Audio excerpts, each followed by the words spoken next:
الله الرحمن الرحيم الحمد لله رب العالمين اللهم صل وسلم وبارك على نبينا وحبيبنا محمد وعلى آله وصحبه أجمعين وبعد. So we'll continue inshallah today talking about Surat Al-Maidah. So we've covered Al-Baqarah and Al-Imran and Nisa, and inshallah today we'll talk about Surat Al-Maidah. Again, the goal of these short lessons is just to help offer everyone a compass. When you're reading these surahs, when you're reading the Quran, for you to actually have some understanding or some idea what the surah is talking about. So that when you're trying to do tadabbur, which is important, it's important for each and every one of us to do this. No one has an exclusive right upon doing tadabbur and reflecting upon the Quran. This is something that every Muslim is obligated to a certain degree and at a certain level to do himself or herself. Everyone has to do this. And I find it that if you don't have an idea of what the surah is trying to say, then you can get lost quite quickly. Or you may feel that these are just verses that are spontaneously talking about different things all over the place, and they're not. Allah subhanahu wa ta'ala sent the Quran and it is very well categorized and it's very well organized. Actually, it's miraculously organized. It's beautiful. Each surah talks about a specific topic. It has a goal and has a purpose. And I think, Allahu A'lam, the Sahaba and the early generations, for them this was an easy thing to understand because their command of the Arabic language was way, way better. And they didn't really need any of these lessons. If any of them were to hear me talk of this, they would think, what are you doing? Why are you speaking? You're wasting everyone's time. Of course that's what it's talking about. Aren't you reading the words? Aren't you actually looking at what it's saying? Of course that's the purpose.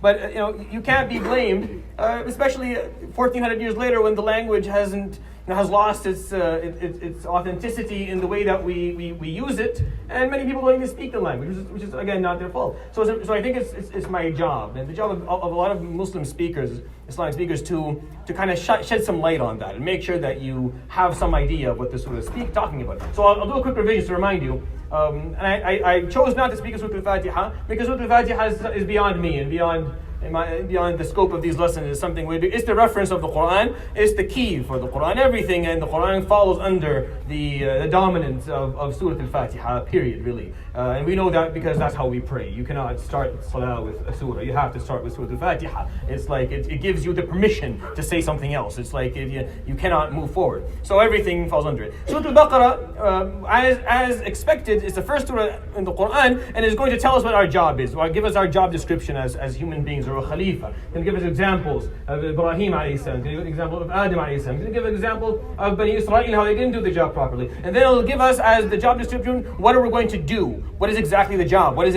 it consist of? What are we going to use? And give us the manhaj, the system, the way of life. It's going to show us this system in a very dynamic way. It's not going to just give us number one, you're going to do this, and number two, you're going to do that. No, it's going to show us this manhaj through the struggle of life. You're going to feel that the surah is filled with struggle. It's filled with all these commands, and it's full of action. Why? Because you're going to live life. You're going to be a Khalifa through life. This is not something. It's not a part-time job. It's not something you do on the side. You're married, you have kids, you go to your work, and then when you're not doing all that, you're a Khalifa. No. This is what you are as a human being. So it's a part of your daily struggle. Whether you're working in a hospital or you're working in a school or you're a lawyer, you are a Khalifa, and everything in Surah Al-Baqarah applies to you. It's not something that you do later. So that's the first surah, and it's very, very rich and it's very full. And at the end of it, it reminds you that you're going to make mistakes, so don't worry. لا يكلف الله نفسا إلا وسعها ربنا لا تؤاخذنا إن نسينا وأخطأنا. Surah Al-Imran teaches us the maintenance of all this. Meaning, you're giving this way of life. It's a beautiful thing, but it won't prevail on its own. You need to maintain it. You need to protect it. You need to protect it from external dangers and from internal dangers. Something that we can mess it up ourselves, as the Sahaba did on the day of Uhud. And external sources can mess it up as well, like the disbelievers or those who don't like it, and they can take it away, and they can make it fail, and they can destroy it. And it's our job, through the different tools that Ali Imran offers us, to protect our manhaj and maintain it for our own sake. And it will not be protected on its own. Meaning Islam will not prevail if you're not a part of this. It's not going to happen on its own. It's not an automatic thing. Whether you're there or you're not, it's going to... No. It'll prevail only if the generation of people who are listening to this, if the generation of people who are reading the Quran decide that they're going to carry it and maintain it and protect it. Surah An-Nisa brings us the value system. It talks to us about values. What are our values? How do we... What exactly do we carry? You're going to walk on this earth as a Khalifa with a manhaj protecting, but what do you stand for? And it tells you stand for justice, you stand for compassion, you stand for respect, and it breaks all that down by talking mainly about those who are oppressed and weaker in societies. So it talks about women, it's called women, and it talks about the orphans, and it talks about the financially disabled and those who are physically disabled. It talks about all these different parts of society who need you to be there for them, to stand up for them, and it goes into all that detail. In Surat Al-Maidah, after that, they call it Surat Al-Halal Wal-Haram.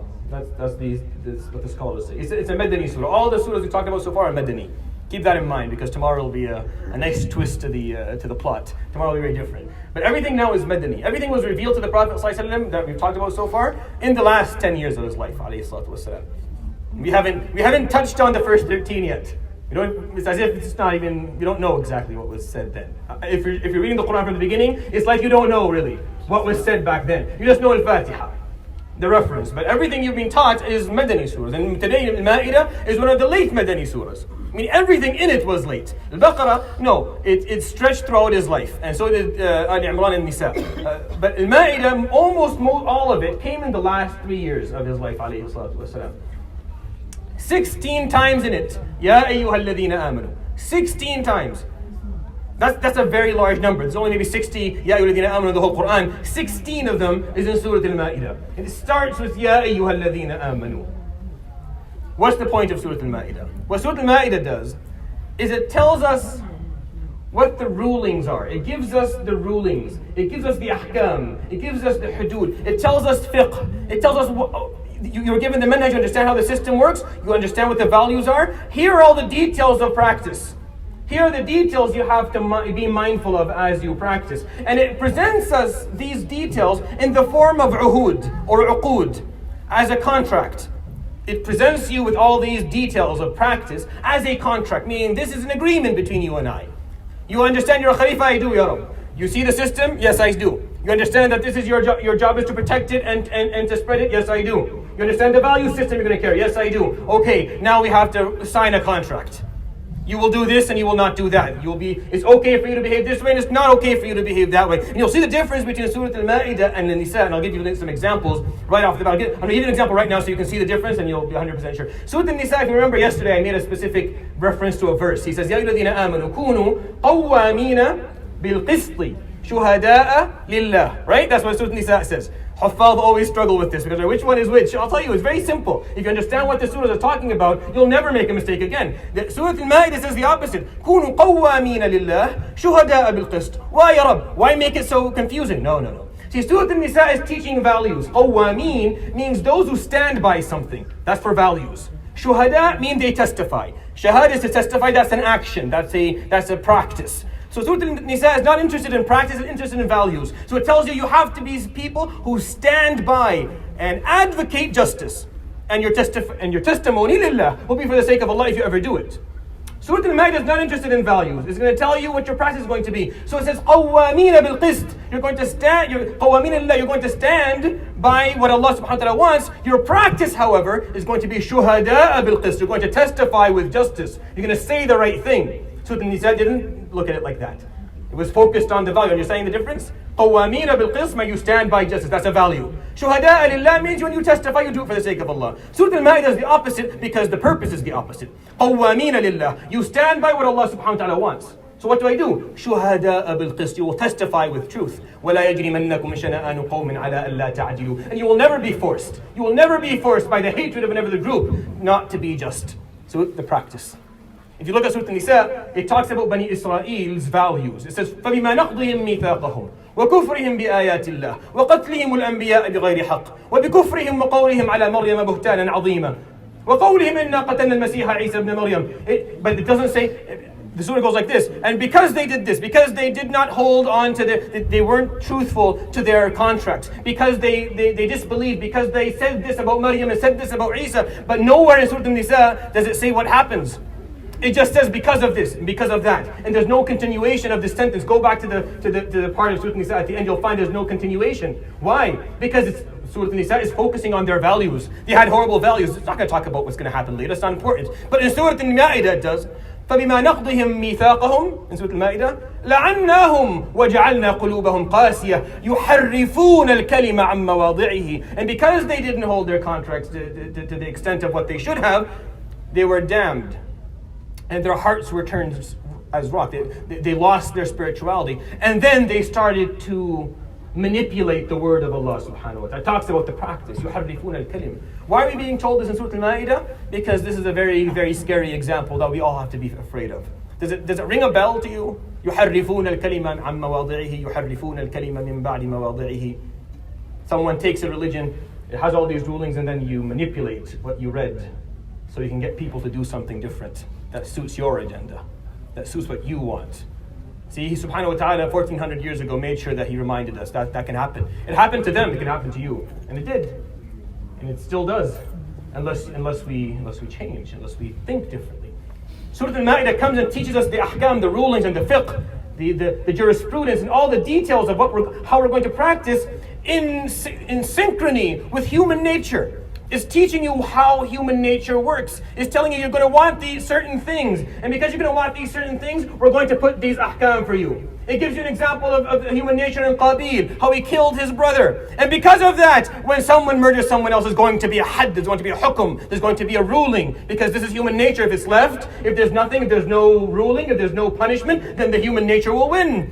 And greed and hatred and bigotry will prevail, and people will murder one another, and there'll be no consequences whatsoever. There has to be a consequence. It gives us the example of human nature in Bani Israel. When they were told by Musa, enter, they said, no, we won't enter. Enter, I'm telling you, just enter the door. That's what Allah subhanahu wa ta'ala says. He told you to do so. قالوا يا موسى إنا لن ندخلها أبدا ما داموا فيها. We're not entering. They broke the contract. They broke their ahd, their covenant with Allah subhanahu wa ta'ala. What happened to them? يَتِيهُونَ فِي الْأَرْضِ. And forever they will be lost in this world. Ring a bell? Any similarities to our own story? Where he gives us subhanahu wa ta'ala a specific rule. You do this, you don't do that. This is halal, this is haram. The Quran didn't start like that. Isn't that interesting? The Quran doesn't start with halal and haram. No. It starts with Fatiha, it starts with Surat Al-Baqarah, the job description. It starts with the struggle of life. You're going to live life. It's going to be like this. It talks about maintaining and values. And then after all of that, it tells you, okay, you understand. Now I'll tell you halal and haram. When we raise our kids, we do it the opposite. We tell them halal and haram right off the bat. They're not given the chance to understand the job description and what the life struggle is going to look like and how they're supposed to protect themselves and what values they're supposed to carry. We don't teach them that. And that's why they don't really buy into this as quickly. Because what they get to hear right away is Surat Al-Maidah. See, even the sequence is miraculous in the Quran. You don't hit them with Surat Al-Maidah first. You start with Baqarah and you move forward. So that at the end when they buy into it, you can say, okay, look, this is haram. And this is halal. And this is how you're supposed to live your life. Because if we don't, and we break our covenants, then we'll be like Bani Israel, يَتِيهُونَ فِي الْأَرْضِ, we'll be forever lost. We'll never find our way again. Surah Al-Maidah talks about al-kulliyat al-khams in fiqh. In fiqh, there's something called the 5 major purposes. Meaning the religion comes to maintain 5 things. حفظ النفس وحفظ المال وحفظ الدين وحفظ العرض. And what's the 5th? What did I miss? حفظ النفس, so the maintenance of human life. حفظ الدين, which is the maintenance of your faith, of your freedom to believe. حفظ المال, the maintenance of the protection of your own wealth, so you're not being oppressed by others. حفظ العرض, which is your human dignity. And what's the last one? حفظ العقل, and maintenance of and protection of your sobriety and your ability to choose freely. These are the 5 kulliyat. When you study fiqh or usul fiqh, you've been taught these. You'll find them in all Surah Al-Maidah. When it talks about حفظ النفس, من أجل ذلك كتبنا على بني إسرائيل أنه من قتل نفسا بغير نفس وكتبنا عليهم فيها أن النفس بالنفس والعين بالعين والأنف بالأنف والأذن بالأذن والسن بالسن والجروح قصاص. It talks about the maintenance and the protection and the sanctity of the human life. The second one, حفظ الدين. يا أيها الذين آمنوا من يرتد منكم عن دينه فسوف يأتي الله بقوم يحبهم ويحبونه. Those who leave the religion, Allah subhanahu wa ta'ala will bring those who are better than them, who love him and they whom he loves and they love him back, to hold on to the religion. حفظ المال. In Surah Al-Maidah, والسارق والسارقة فقطعوا أيديهما.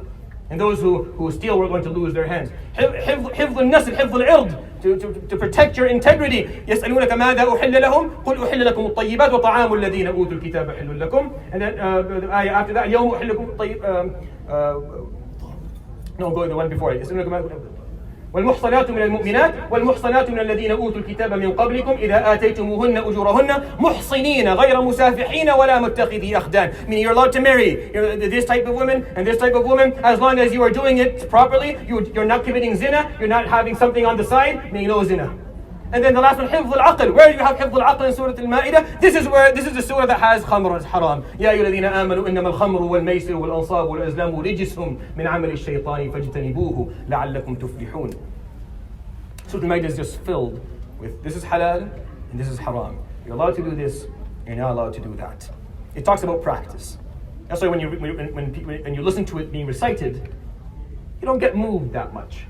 Not as moving as other surahs. Why? Because it's here to break down. It should be, by the way, if you're understanding how the Quran is moving forward, it should be because now, every time he says, يَا أَيُّهَا الَّذِينَ آمَنُوا, Ibn Mas'ud tells us, كُلَّمَا سَمِعْتَ يَا أَيُّهَا الَّذِينَ آمَنُوا فَأَرْعِ سَمْعَكَ فإنها إما أمر تؤمر به وإما نهي تنهى عنه. Every time you hear the word يا أيها الذين آمنوا, oh those who believe, listen carefully. Either he's going to command you with something to do or command you with something not to do. Listen very carefully. And every time he says يا أيها الذين آمنوا, you're listening. And he's saying إذا قمتم إلى الصلاة فاغسلوا وجوهكم وأيديكم. It's a contract. You're agreeing to this. Why? How am I agreeing? You're agreeing because you accepted Surat Al-Baqarah and you accepted Surat Ali Imran, you accepted the values of Surat Al-Nisa. Now is the agreement time. It's not fun and games. This is not just all jolly where we can do, oh, it's nice, values and justice and love and compassion, and then you can go do whatever you want. No. If you bought into this, if you accept this, if Allah subhanahu wa ta'ala's word is the most important thing in your life and you have accepted His authority, then He has some contracts that He needs you to sign. He needs you to agree to certain practices and to be okay with not doing one thing for His sake and doing other things for His sake, subhanahu wa ta'ala. That's a very, very important part of the deen. However, the surah at the same level teaches us a few other things. It says, اليوم أكملت لكم دينكم وأتممت عليكم نعمتي ورضيت لكم الإسلام دينا. Islam, the way it is perfect. You don't need more. You don't need to do anything extra. You don't need to make up things as you go along. What He told you to do is what you need to do. That's why the Prophet ﷺ told us that ما زالت أمتي في خير ما عجلوا الفطرة وأخروا السحور. And we're going to be okay as long as you eat futur early and you eat suhoor late. What does that mean? Well, what happens if someone comes along and says, I'm going to have futur at 10 o'clock. I'm going to fast an extra hour. No, اليوم أكملت لكم دينكم. I've already perfected this. You don't need to do anything more. You break futur right at Maghrib time. There is no ajr, and you pushing yourself 15 minutes more for the sake of Allah. He doesn't want it. He doesn't want it because He perfected the deen for you. ما يريد الله ليجعل عليكم من حرج. It's the same surah. He is not trying to make things difficult for you. The point of this is not for Islam and for religion to become an issue of difficulty. No. ولكن يريد ليطهركم. He wants to purify you. وليتم نعمته عليكم لعلكم تشكرون. He wants to make sure that He gives you His blessing in full. Because all these contracts that you're signing that fit the human nature, that make sure as a human being, you're being protected from your own nature. We all know what we're talking about. There's a nafs inside that wants certain things and desires other things. We need to be protected from that. How is He going to protect us, subhanahu wa ta'ala? By following these contracts. By following the halal and following the haram within the deen. I'm going to end with this, or two more things. يا أيها الذين آمنوا, in the same surah, يا أيها الذين آمنوا لا تسألوا عن أشياء إن تبد لكم تسؤكم وإن تسألوا عنها حين ينزل القرآن تبد لكم عفى الله عنها. Oh, those who believe, don't ask about things that you were not presented with. That if you ask about, that you ask the Prophet ﷺ specifically about, you're not going to like the answer. Leave it. Why? Because he gave us enough rulings and enough laws so that we would not need to ask extra questions. So that we would not need more rulings. We already have what we need. And we have the laws to derive rulings for the problems that come to us in our lives, not needing to ask the Prophet ﷺ to make it dayyq, to make it small, to limit us in our ability to think and to come up with something new. Very specific issue in Surat Al-Maidah. The end of it is beautiful. The end of it talks about Isa alayhi salam. It tells us the story of Isa and Al-Hawariyin. See, Al-Hawariyin, they go ahead and they ask for something. It's really weird. They say, هل يستطيع ربك أن ينزل علينا مائدة من السماء? Can He descend upon us a table from heavens, has food on it, for a feast, we want a feast. So he says, قال اتقوا الله إن كنتم مؤمنين. What are you doing? Have taqwa. What is this question? قالوا نريد أن نأكل منها وتطمئن قلوبنا ونعلم أن قد صدقتنا ونكون عليها من الشاهدين. We want to eat. We want to feel the calm in our hearts that this is the word of, that this is from Allah and that we are on the right path. So he makes dua alayhi salam and it is descended. But did you hear what he says subhanahu wa ta'ala right after? قال الله إني منزلها عليكم. I'm going to descend it upon you as you asked, and he did.